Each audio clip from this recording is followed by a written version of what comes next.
Muy buenas, ¿cómo están? Soy Emilio Perini y es para mí un gusto, un verdadero placer estar aquí nuevamente haciendo Tenemos Historia, el programa, el espacio radiofónico donde nos proponemos revisar con distintos especialistas, académicos, profesores y gente que en general le guste la historia, no tiene por qué ser, la historia nos pertenece a todos, ¿no? Revisar nuestro pasado, tratar de entender de dónde venimos, cómo llegamos a ser lo que hoy somos y tal vez, solo tal vez, ¿no, Omar? Darnos alguna intuición hacia el futuro. Sí. Y si nada de eso funciona, nos divertimos un rato y aprendemos algo nuevo, en fin, Sí, todo eso. siempre vas a encontrar una aplicación. Uno tiene que ser pragmático. A la historia siempre vas a encontrar una aplicación. En el plano general, en el plano personal, siempre vas a encontrar algo. Desde hace varios años hago este programa con mi amigo el doctor Omar López Mato, y saben que nos pueden escribir a programa tenemoshistoria@gmail.com, que me pueden encontrar en Twitter, @Emilio Perina. Los programas están siendo grabados en video, los pueden encontrar en internet, en vimeo.com, Vimeo con B corta, allí ponen vimeo.com/tenemoshistoria, y también en esta temporada ya están en Facebook, también los pueden encontrar, no en Facebook, en YouTube. En Facebook estamos desde el comienzo, así que son las formas de encontrar estos programas. Hoy nos visita nuevamente Marcela Tarnabello.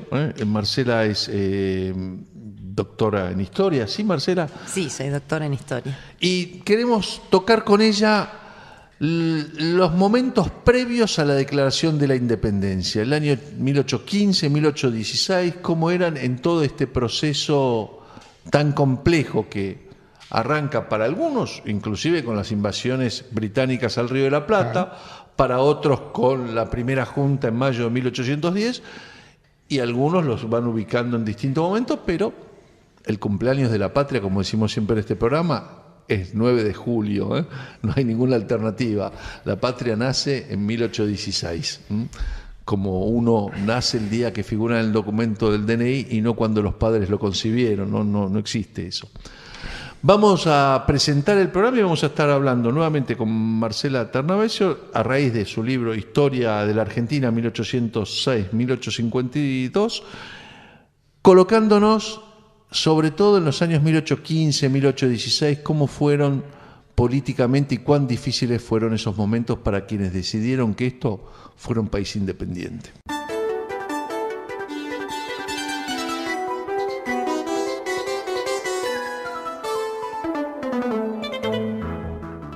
Bueno, como les decía en la apertura del programa, nos proponemos hoy conversar sobre esos años complejos, ¿no?, que van a derivar en la declaración de la independencia y tal vez empezar por lo anecdótico, ¿no? Siempre esa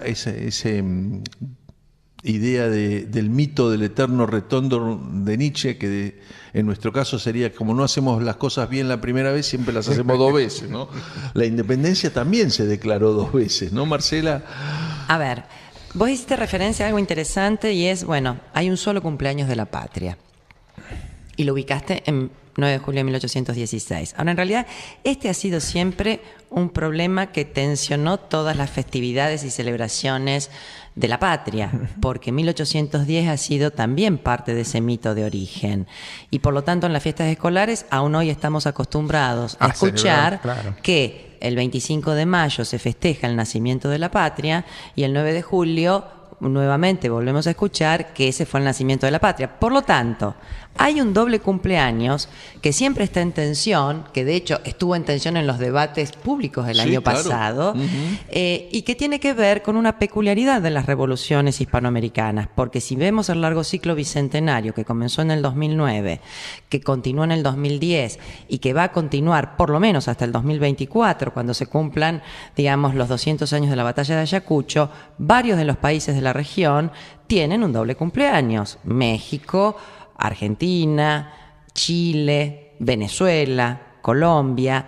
Esto nos está marcando que, a diferencia de los Estados Unidos, donde nadie dudaría en decir que el acta de nacimiento es la del 4 de julio de 1776, ¿qué es lo que ocurre en nuestros países para tener este doble cumpleaños? Y lo que ocurre es precisamente que nuestras independencias son un punto de llegada y no un punto de partida, que en general los mitos fundacionales los ubicaron entre 1810 o 1809.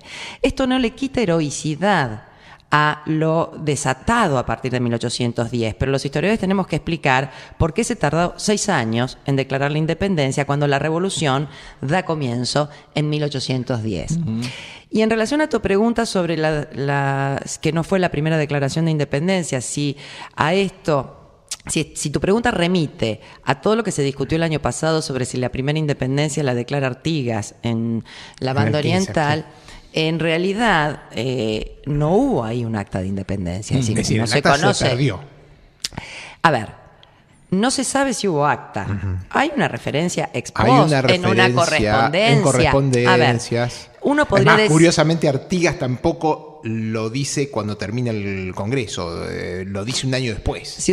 Digo, para que se declare un país independiente, hay un guión que ya crea la Revolución Norteamericana, y es que haya un acta que sea proclamada al mundo entero del nacimiento de un Estado, entre otros estados en el concierto internacional, presupone la impresión de muchos ejemplares de esa acta de independencia para ser jurado por todas las autoridades que tienen que rendirle obediencia, y esto ocurre el 9 de julio de 1816, y el acta de juramento es posterior, pocos días después, a lo que se le agrega que no solo se declara la independencia de España, sino también de otra potencia extranjera. A esa me refería. Y se imprime... Claro, a la del 16 de julio. Y se imprimieron allí 3.000 ejemplares del acta de juramento para que sea distribuido en todo el territorio, de los cuales 1.500 eran en español, 1.000 en quechua y 500 en aymara. Por lo tanto, lo que allí tenemos es una declaración de independencia que por supuesto no era de la Argentina, porque todavía la idea de una Argentina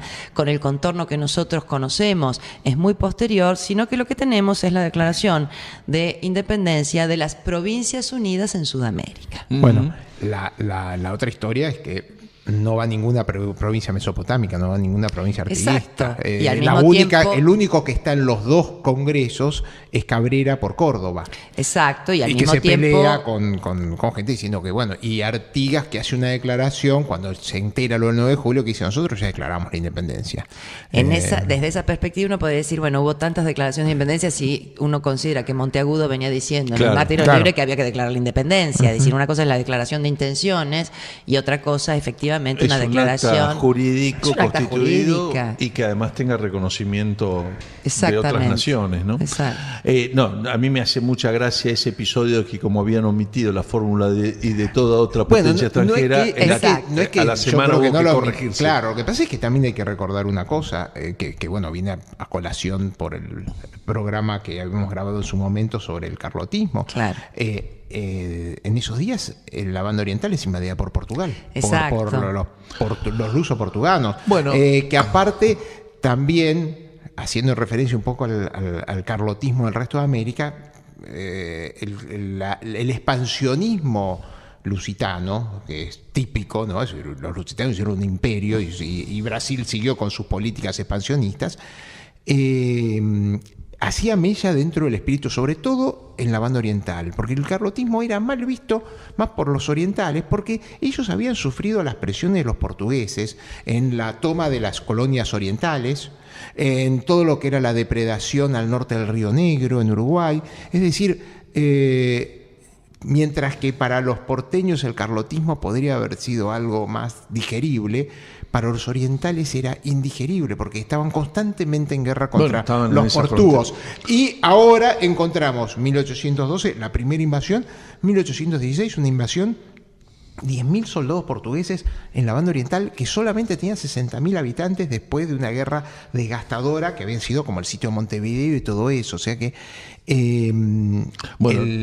luego de tu espacio pro-uruguayo, que yo pro-oriental y que yo quiero mucho. Vos vas a hablar del espacio portugués, ¿no? No, de ninguna manera. No, pero quería volver a una cuestión que me parece interesante, y con esto yo creo que deberíamos cerrar este bloque. Si hubiera habido encuestadores en la época, si mis amigos Artemio López, Hugo Aime, Durán Barba existieran, no hubiéramos tenido independencia, porque peor momento político-militar no podía tener guerra, ¿no? Sí. Es ahora interesante vamos a hablar que nos cuentes eso. el panorama de cómo estaban las luchas en el norte, en el Río de la Plata, la invasión portuguesa a la cual hizo... Perfecto. Me parece que eso si nos contás un poquito, porque teníamos en diciembre de 1815 o a fines de 1815, Sipe, ¿no? Bueno, lo que tenemos es un escenario en 1815 donde las revoluciones parecen absolutamente perdidas en toda Hispanoamérica. O sea, el primer panorama que tenemos que mirar es un panorama europeo con la derrota definitiva de Napoleón, con el Congreso de Viena, en donde las potencias intentan regresar a un equilibrio europeo prerevolucionario, y una Santa Alianza que se convierte en el brazo armado para garantizar este nuevo equilibrio. Entonces hay un espíritu muy conservador, muy promonárquico absoluto en toda Europa, y al mismo tiempo un Fernando VII dispuesto a rajatabla a reconquistar sus dominios ultramarinos que habían entrado en revolución desde 5 años antes. A pesar de las intenciones de muchos enviados, como Zarratea en su momento, Rivadavia en otro momento, de volver al vasallaje español de una forma u otra. No, más que, a ver, bueno, una independencia de negociar. relativa. A ver, la idea, y esta fue una de las grandes alternativas que se jugaron en toda Hispanoamérica, de pensar en una suerte de lo que hoy llamaríamos un Commonwealth. Claro, esto es, no perder ese, ese vínculo, relación con el España. Vínculo con la corona, claro. Pero que la corona efectivamente fuera la cabeza de un conjunto de comunidades políticas que tuvieran derecho al autogobierno, ¿no? Esto no lo aceptó Fernando VII, como no lo habían aceptado las Cortes de Cádiz, dominadas por los liberales. De manera tal que 1815 presenta a un rey absolutamente convencido de que hay que regresar a la monarquía absoluta y regresar esos dominios bajo la monarquía absoluta, ejércitos que va a enviar desde España, que ahora quedan liberados luego de la guerra contra Francia, para poder efectivamente reconquistar los dominios españoles, ejércitos que van a llegar, y esa era la duda, si iban a reprimir el cono sur o si iban a ser enviados hacia el norte del continente, y que efectivamente son enviados a la zona de Venezuela y Nueva Granada. Bueno, justamente por uno de los actos que a veces se menosprecia, que es la toma de Montevideo. Por la aviesa toma de Montevideo por parte de Alvear, pero le quita puertos. Las naves españolas no podían llegar al Río de la Plata, necesitaban Montevideo. Montevideo, al perder Montevideo, no tiene una base operativa. Exacto, entonces eso define la estrategia de enviar a las insurgencias del norte. Entonces lo que tenemos es que la insurgencia mexicana ha sido completamente derrotada después de Hidalgo y Moreno en 1815. Tenemos a don Simón Bolívar, exiliado en Jamaica, escribiendo su carta de Jamaica, cuyo interlocutor es Inglaterra. Tenemos un Perú que ha sido leal hasta el momento, la patria vieja en Chile, que acaba de caer en 1815, de manera que la revolución parece solo quedar en pie en el Virreinato del Río de la Plata, que a su vez había tomado la plaza de Montevideo, Alvear, pero ya en manos de Artigas en 1815 es un Artigas que está en guerra contra el gobierno de Buenos Aires. Ese es un poco el escenario en el que nos vamos a mover a partir de 1815. Bueno, todo parecía que iba a fracasar y así terminó el año 1815, y vamos a tratar en el próximo bloque de ver cómo se llega al 16 y a la declaración de la independencia.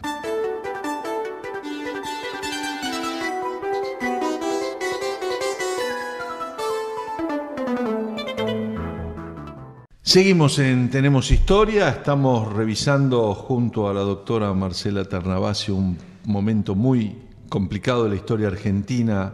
Ella es autora de un libro, La historia argentina entre 1806 y 1852, y lo que queremos ver es en qué condiciones llegamos a julio de 1816 para declarar la independencia.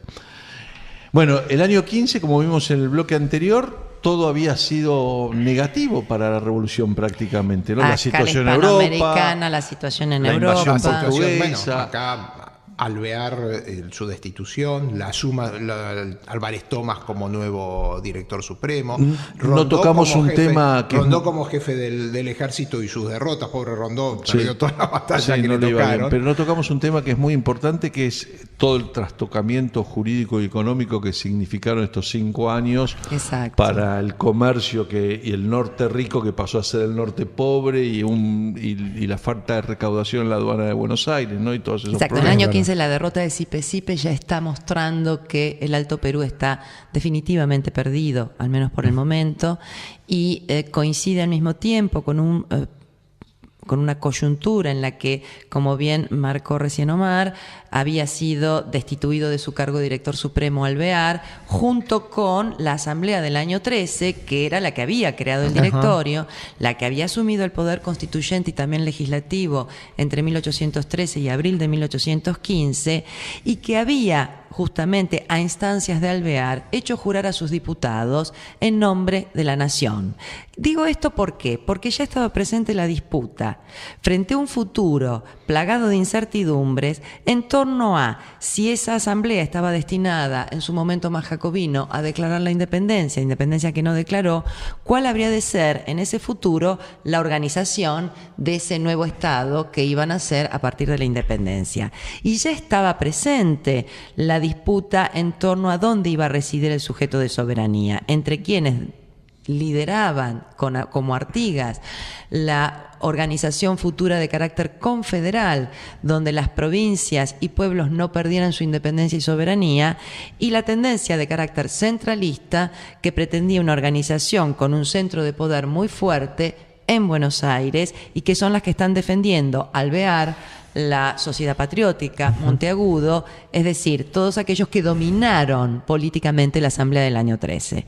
La Asamblea termina prácticamente diluyendo su momento jacobino, en el medio le llega la Restauración, va a ser derrotada, destituida justamente por una revolución armada, y lo que tenemos hacia el año 15 es intentar reconstituir un gobierno provisorio que termina convocando un nuevo Congreso Constituyente, pero ahora en Tucumán, para evitar los recelos que había creado esa asamblea del año 13 con ese brutal centralismo en Buenos Aires. Y por lo tanto, cuando se reúnen en marzo en Tucumán, en 1816, los diputados electos... 24 de marzo, ¿no? Exacto. Los juramentos van a cuidarse muy bien de no ser por la nación, sino por los propios pueblos que esos diputados estaban representando. Muy interesante eso. Quiere decir que, a ver si lo expreso bien, Marcela, la clase dirigente política en 1816 estaba cruzada por varias disyuntivas o alternativas. La de seguir con la monarquía española o la independencia, la de ser república o monarquía. Exacto. El centralismo unitario. Perfecto. Que está más vinculado a una idea monárquica o a reemplazar al monarca por una suerte de presidente monárquico, ¿no? Digamos, electivo, o el federalismo que le mantuviera a los pueblos sus derechos que venían de las viejas cortes españolas, ¿no? Es así, son casi seis opciones, ahora, como 6 partidos. Yo abriría aún más. Y acá se abre todo a la vez, están todos jugando a la vez, porque tenemos el grupo buscando un rey en España. La del centralismo la abriría en este sentido. Había efectivamente posiciones centralistas que veían con muy buenos ojos una monarquía constitucional de carácter centralista, claro, y después eso lo vamos a abrir. Exacto. A la inglesa, más o menos. Ahora vuelvo sobre eso. Y estaban aquellos que pretendían un gobierno centralista en clave republicana. Entonces, la cuestión del centralismo y el confederacionismo cruza las distintas alternativas, porque también existían proyectos como el que defendieron los diputados en las Cortes de Cádiz, los diputados americanos, de crear una monarquía constitucional de carácter confederal o federal. Claro. Entonces, el federalismo, confederacionismo y el centralismo cruza a los dos grandes modelos de las formas de gobierno, que es la monarquía constitucional y la república. Pero a su vez estaba también el dilema sobre si era el momento adecuado para declarar o no la independencia, cuando en ese contexto, tanto europeo como hispanoamericano, las revoluciones parecían perdidas. Sin duda que allí la figura de José de San Martín es crucial, es quien más está insistiendo en dos cuestiones. La primera, en cambiar la estrategia bélica. Sabemos que San Martín va a solicitar ser el gobernador intendente de Cuyo para desde allí, a partir de 1814, formar un ejército cuya estrategia no es atacar al corazón del Virreinato del Perú por el Alto Perú, actual Bolivia, sino a través del cruce de los Andes, atacar Chile y por el Pacífico llegar a Lima. En ese contexto, por lo tanto, San Martín va a presionar mucho cuando se conforme el Congreso en marzo de 1816 al diputado representante Godoy Cruz por Mendoza, por Cuyo, para que efectivamente presionen el Congreso para declarar lo antes posible la independencia. ¿Por qué este apuro? ¿Por qué esta urgencia? Y ahí San Martín en las cartas que le manda a Godoy Cruz es muy claro. Y que está porque es una cuestión jurídica que decir. Cambia la lógica bélica, pero sobre todo cambia la situación jurídica de la guerra. Quiero decir, declarar la independencia implicaba dejar de ser insurgentes o rebeldes, tal como éramos tratados por el ejército realista, y abandonar el estatus de guerra civil para pasar a ser un Estado independiente y que la guerra se convierta en una guerra reglada de independencia y que por lo tanto los ejércitos patriotas sean tratados bajo el derecho internacional y de gentes. El capítulo 4 del libro Marcela se llama precisamente de la guerra civil a la guerra de la independencia. Exacto. Y allí San Martín tiene precisamente esta urgencia por declarar la independencia. Y de hecho, cuando se declara el 9 de julio de 1816, es muy interesante ver cómo él manda una nueva carta a su diputado para que le transmita al Congreso las felicitaciones en torno a este gesto tan radical de declarar la independencia, pero se siente sorprendido y extrañado en esa carta de que en el acta de independencia no haya ninguna invocación a las razones por las cuales se declaró la independencia. Mira qué interesante. Ese silencio, en gran parte, es un silencio que si uno contrasta nuestra declaración de la independencia con otras declaraciones de independencia como la norteamericana, ya cuando uno ve la extensión de nuestra declaración de la independencia, era muy escueta. No hay ninguna invocación a los derechos que nos atribuíamos para declararla, ni tampoco hay un catálogo de los hechos que podríamos estar denunciando para declarar esa independencia. Ahora, uno se pregunta por qué. Uno podría decir, bueno, puesto que hacía 6 años que estábamos en revolución, pareciera no ser necesaria dar las razones. Sin embargo, San Martín está marcando la ausencia. San Martín, que en teoría no es un político, sino un militar, ¿no? Es muy interesante, es un San Martín muy político. Muy político allí. El Congreso, antes de declarar la independencia, se había comprometido a dar un manifiesto con las razones por las cuales esa declaración de independencia tenía lugar. Sin embargo, va a haber que esperar 13 meses para que aparezca este manifiesto. Y esa larga espera, a diferencia de otras declaraciones de independencia donde los manifiestos aparecían pocos días después, en gran parte tiene que ver no solo con la urgencia bélica, sino por los desacuerdos que dentro del Congreso hay en torno a redactar un manifiesto sobre cómo interpretar los 300 años, como llaman, de despotismo español y sobre todo cómo interpretar esos 6 años entre 1810 y 1816 que culminaron con la independencia. Entonces, bueno, si ustedes quieren les cuento un poco cómo resultó siendo ese manifiesto. Me interesa, sí, claro. No, me parece que es un tema muy poco conocido. ¿Tenemos tiempo? No, vamos a hacerlo en el próximo bloque, donde también me gustaría que nos contaras, después de contarnos esto del manifiesto, cuál fue el rol de Belgrano en esta situación, ¿no? Perfecto.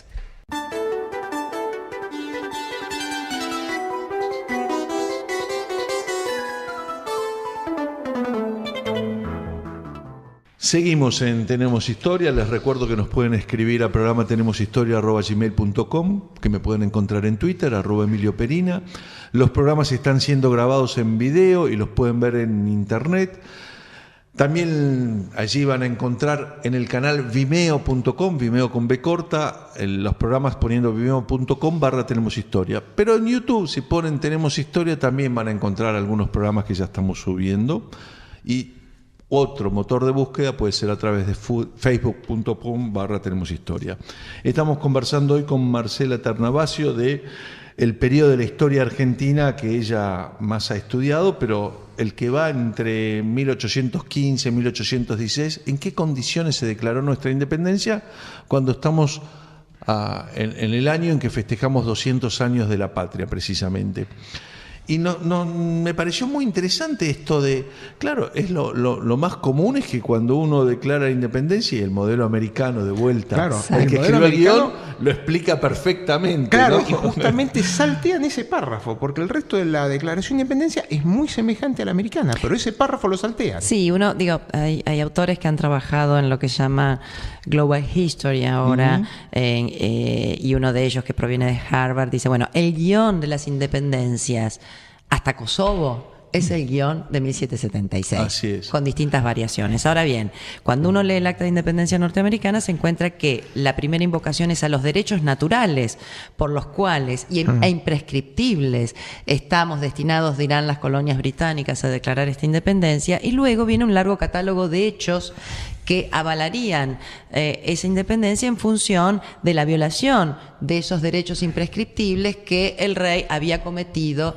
en esos años. Ahora bien, ese catálogo de derechos y de hechos no aparecía en nuestra declaración, y el manifiesto, como les comentaba en el bloque anterior, aparecerá 13 meses después.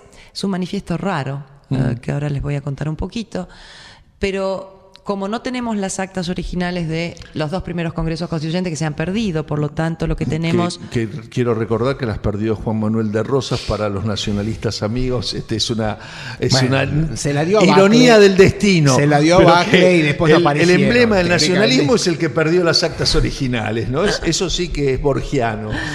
Claro, lo que nos queda son las versiones de los dos redactores de las asambleas nacionales que estaban a cargo de dos personas, digamos, bueno, Monteagudo, digo, en el primer caso, pero lo cierto es que son versiones sesgadas por los autores que toman la pluma y simples resúmenes de lo que ellos deciden seleccionar que se ha discutido en la asamblea. Por lo tanto, no tenemos testimonios de cómo se discutió este manifiesto. Sí tenemos testimonios epistolares en donde aparece justamente un largo párrafo donde se explica que hubo distintos borradores presentados por distintos personajes y diputados que fueron descartados por una u otra razón. El de Juan José Paso dice por ser demasiado sublime y jurídico, y finalmente quedó este manifiesto. Este manifiesto consiste, digamos, en una larguísima... Perdóname que eso me acaba de golpear en la cabeza. O sea, el de Paso lo descartan porque era demasiado bueno y demasiado jurídico. No, yo creo que lo descartan porque debe haber hecho una invocación al derecho de resistencia a la opresión. A los derechos naturales. Bueno, hubo como 5 o 6. Hubo por lo menos 4 borradores. Por lo menos 4 hubo borradores. Y el que queda, el argumento de esas 10 páginas, prácticamente es un argumento que prescinde de cualquier discusión en torno a los derechos. Y lo dice explícitamente. Vamos a prescindir de cualquier debate en torno a los derechos que nos asisten para declarar o no la independencia. Solamente nos vamos a concentrar en los hechos. O sea que el catálogo es fáctico. Y es un catálogo que comienza... Qué mal antecedente para un país que tiene los problemas que tenemos con la ley y las instituciones, ¿no? Porque al revés debieron empezar... Es un manifiesto poco heroico. Y por eso hubo siempre mucho silencio frente a este manifiesto. Es decir, los historiadores prácticamente no lo han retomado en las historiografías tradicionales. Porque aparte lo ponen después, es decir, es como a destiempo. Ya había estado declarada la independencia, bueno, la justificación ya está. Y la justificación es en nombre del honor ultrajado. Sí. Esto es... ¿Cuál es el honor ultrajado? El de haber sido siempre tan fieles y obedientes a la corona durante 300 años, durante la Guerra de Sucesión en 1700, durante las invasiones inglesas en 1806 y 7, durante la crisis de la monarquía en 1808, durante la formación de la primera junta, que hemos sido fieles, dice el manifiesto, a nuestro amado rey. En 1814, cuando esperábamos que nuestro amado rey reconociera todo lo que habíamos cuidado de su soberanía, y lo único que encontramos fue una declaración de guerra injusta. Ese largo catálogo de hechos culmina, digamos, concluyendo que la independencia fue el único camino que le quedaba por tener el honor ultrajado. Enrique de Gandía, en los años 60, dice, soy el primero que retoma este manifiesto, y lo hace desde una perspectiva furiosamente hispanófila, pero al mismo tiempo muestra por qué la historiografía hasta ese momento no había retomado el manifiesto, y ese prudente silencio tenía que ver con la incomodidad que este manifiesto generaba desde la pluma de Mitre en adelante, pasando por las distintas versiones y relatos historiográficos en torno a cuáles eran las razones que habían llevado a nuestra patria a declarar la independencia. Como decía al comienzo, es un manifiesto poco heroico, y que, como toda historiografía fundacional, de la misma manera que intentó ocultar, y ahora podemos ir a eso, los devaneos monárquicos de muchos de nuestros consagrados próceres en el panteón de la patria, también, digamos, mantuvo un prudente silencio respecto de este manifiesto tardío que va a dar las razones por las cuales se declaró la independencia. Igual te quisiera pedir, antes de ir a los devaneos, que me parece un temón, una precisión más de por qué te referís a poco heroico. Lo usaste 2 veces, porque a mí lo que me pareció, no sé precisame un poquito más ese concepto. Poco heroico para una historiografía ¿Vos decís que pretende está abriendo hacer... el paraguas por si todavía perdemos la guerra?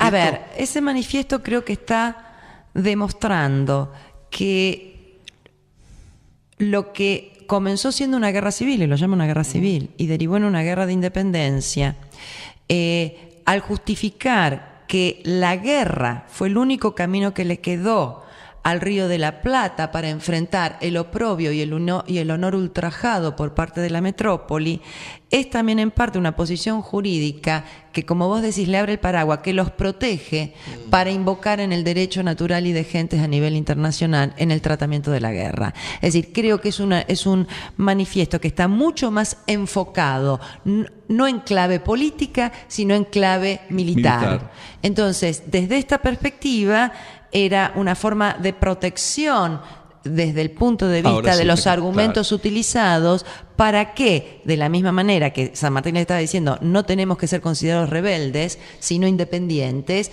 para que ese derecho natural y de gentes que estaba regulando las relaciones internacionales y las relaciones entre las guerras de potencias pudiera estar presente.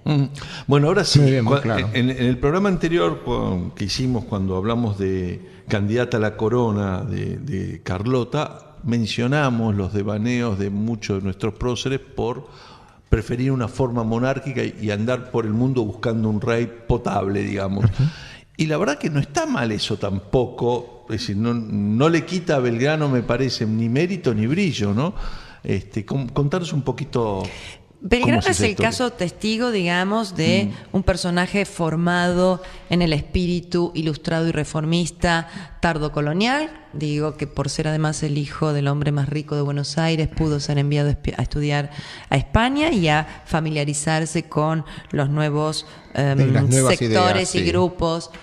Bueno, en ese contexto, por lo tanto, la posición que toma en 1808 frente a la vacancia de la corona y a la crisis de la monarquía, don Manuel Belgrano, y todo el grupo de amigos y parientes que lo rodeaban y secundaban, Castelli, los hermanos Rodríguez Peña, es precisamente apoyar calurosamente la alternativa de una regencia de Carlota Joaquina en 1808, porque la ven como una alternativa dinástica que les podría proporcionar la posibilidad de aplicar en la monarquía las reformas por las cuales venían bregando desde fines del siglo XVIII. Lo ven como una oportunidad política, lo ven como una ocasión, manteniéndose dentro de lo que era, digamos, el ideario de la época, es decir, que esa monarquía con vocación absolutista de los Borbones se convirtiera en una monarquía de carácter ilustrado que dotara a sus reinos de una cierta autonomía y, por lo tanto, embarcarse en un proyecto de estas características.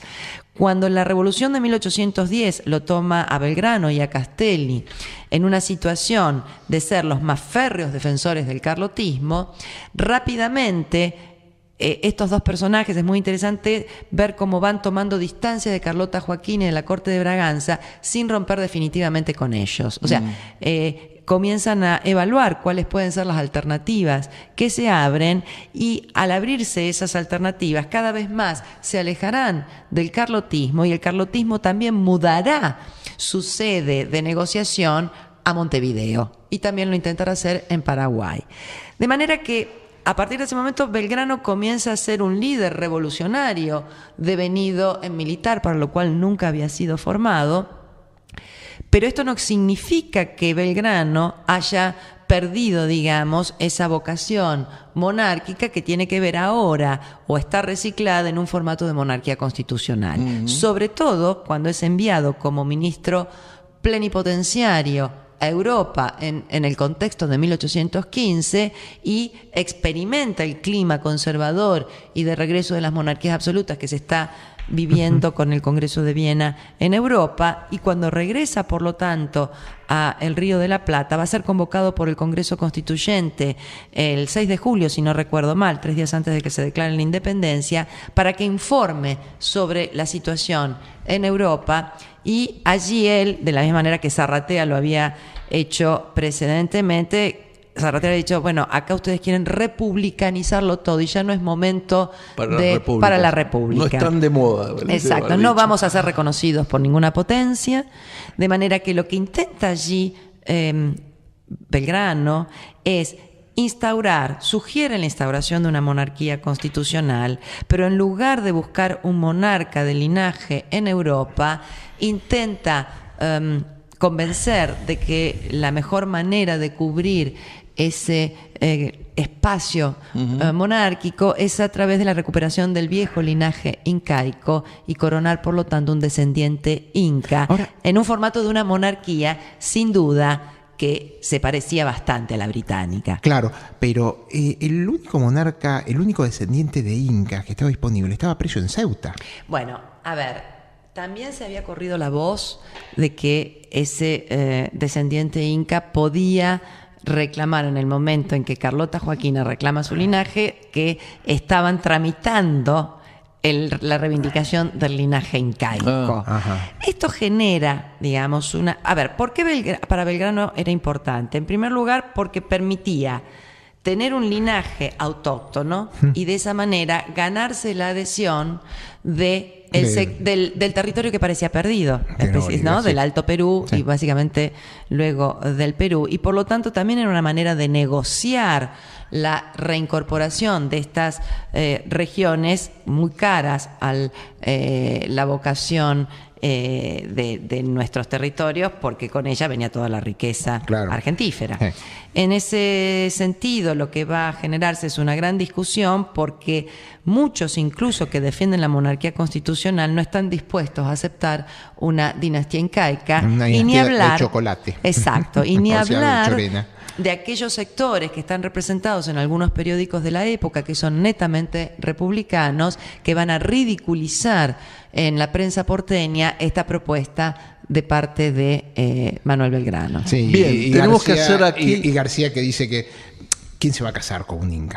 ¿Qué reina española, qué reina europea se va a casar con un inca? Bueno, depende de la plata eso. Tenemos que hacer aquí la última pausa del programa de hoy de Tenemos Historia y seguimos conversando con Marcela Ternavasio del año 1815, 1816, los momentos previos a esta declaración de la independencia del 9 de julio de 1816.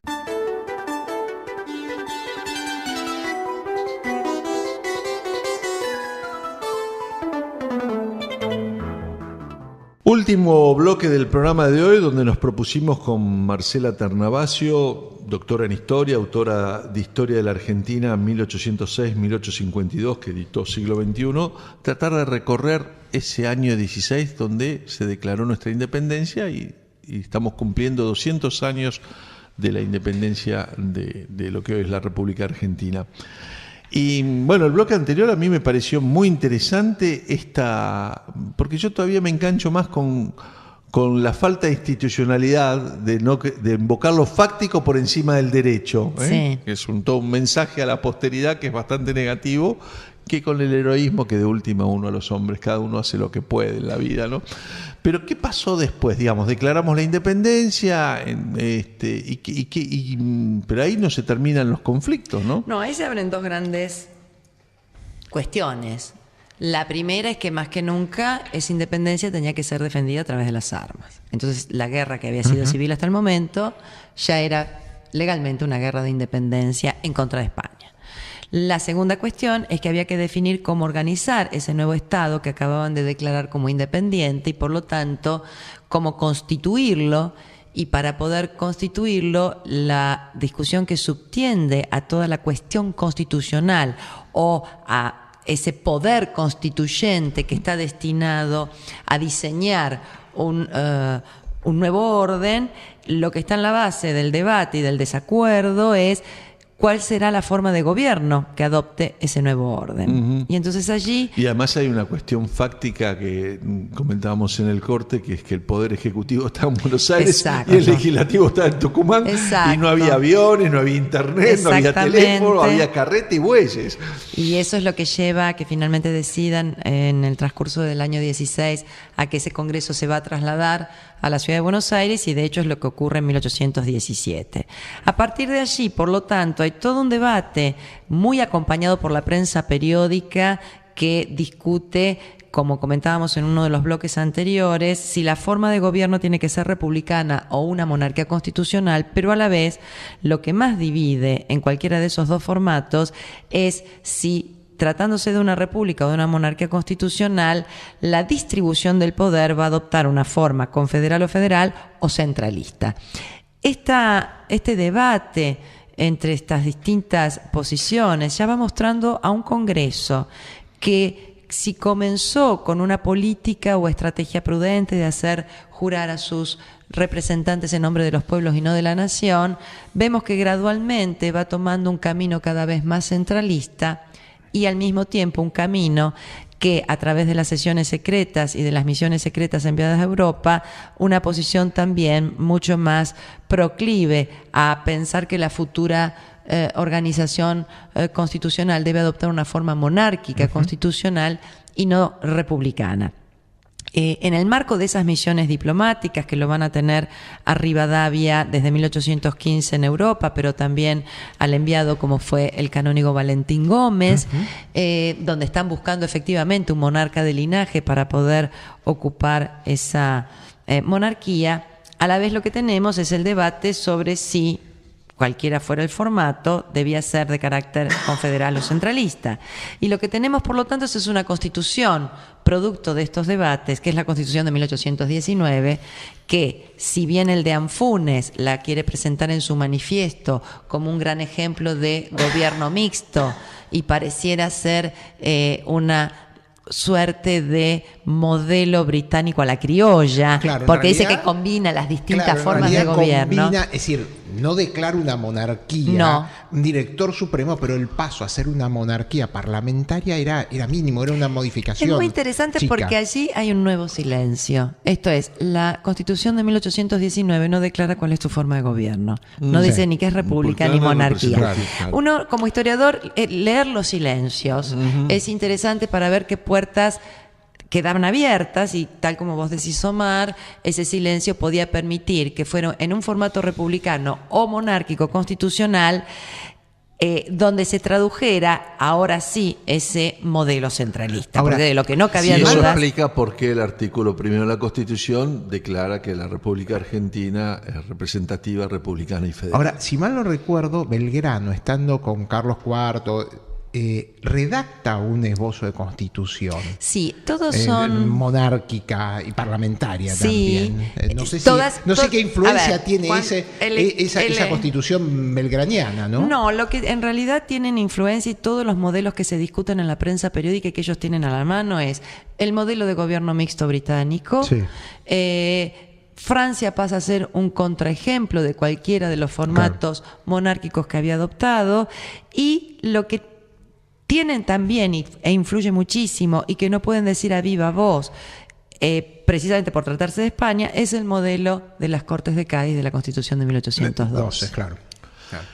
Bien, la verdad que ahí uno entiende por qué estas discusiones nos llevaron tanto tiempo, ¿no? Y que no fue simplemente discutir si unitarios o federales. Acá empiezan las discusiones, porque aparte la mayor parte de los congresales del 19, de una forma u otra, fueron presos después. Casi todos. Sáenz tuvo que escaparse porque lo ponían preso. Todos fueron perseguidos después políticamente. Bueno, hay una anécdota, no sé si tengo tiempo para cerrar con esta anécdota. De la misma manera que la Asamblea del año 13, sus principales responsables fueron enjuiciados, enviados Sí. al exilio o a la cárcel. Lo que ocurre con el Congreso que dictó la Constitución de 1819, que pasan también a proceso, es muy interesante porque uno lee en la Gaceta un artículo de fines de 1820 para llamar a un nuevo Congreso Constituyente y dice, pero es que a esta altura en Buenos Aires nadie quiere ser candidato a diputado constituyente porque la suerte que han corrido nuestros exdiputados no es muy alentadora para tratar de ocupar ese cargo, ¿no? Bueno, y aparte era la parte más ilustrada de la sociedad argentina de ese entonces. No había mucho más personas ilustradas para ir a recurrir. Es muy interesante la anécdota porque algo similar también había pasado con la primera junta, donde los destinos no habían sido de los más felices, ¿no? Exacto. Más bien había sido una suerte de maldición. Hasta acá llegamos, nos tenemos que despedir. Me parece que ha sido muy interesante el repaso que nos ofreciste, Marcela. Muchas gracias. No, gracias a ustedes, como siempre. Me divierto mucho aquí. La verdad. Muy bien. Viste, vamos a conmemorar los 200 años. Bueno, que por esas cierto, cosas, ¿ves? Esto es lo que nos ayuda a entender un poquito más cómo somos. y necesitamos que haya un clima más de que la patria cumple 200 años y se tiene que pensar a sí misma, ¿no? Sí, efectivamente. Nos reencontramos la semana que viene aquí en Tenemos Historia. Los estaremos esperando. Pasen una buena semana.